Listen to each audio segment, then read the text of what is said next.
എൻ്റെ പേര് അലൻ. 8 വർഷമായിട്ട് ഡയാലിസിസ് ചെയ്യുന്നു. എൻ്റെ പപ്പാടെ അമ്മയുടെ കയ്യിൽ പൈസ ഒന്നുമില്ല. എല്ലാവരും എന്നെ ഒന്ന് സഹായിക്കണമെന്ന് ഞാൻ അപേക്ഷിക്കുന്നു. എൻ്റെ മോനാണ് അലൻ. ജന്മന കിഡ്നി രോഗിയാണ്.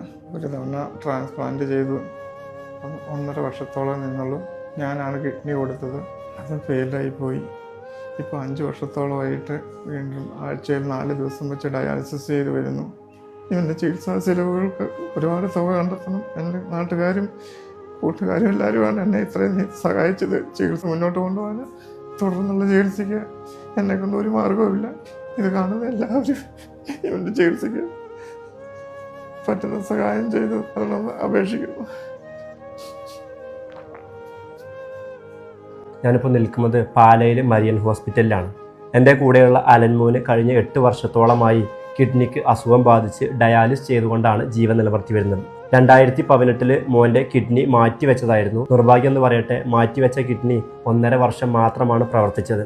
ഇത്രയും നാളത്തെ ട്രീറ്റ്മെൻറ്റിന് ഭാരിച്ച ചികിത്സാ ചെലവാണ് മോൻ്റെ കുടുംബത്തിനുണ്ടായത്. ഇന്ന് ഈ കുടുംബത്തിനെ കൊണ്ട് മോൻ്റെ ചികിത്സ മുന്നോട്ട് കൊണ്ടുപോകാൻ കഴിയാത്തൊരു സാഹചര്യത്തിലാണ് ഞാനിപ്പോൾ ഇത്തരത്തിലൊരു സഹായ അഭ്യർത്ഥനയുമായിട്ട് നിങ്ങളുടെ മുന്നിലേക്ക് വന്നിട്ടുള്ളത്. അതുകൊണ്ട് എൻ്റെ ഈ വീഡിയോ കണ്ടുകൊണ്ടിരിക്കുന്നവർ നിങ്ങളെക്കൊണ്ട് കഴിയുന്നൊരു സഹായം അലൻ്റെ തുടർ ചികിത്സയ്ക്കായിട്ട് ചെയ്തു കൊടുക്കണമെന്ന് വിനയപൂർവ്വം അഭ്യർത്ഥിക്കുകയാണ്.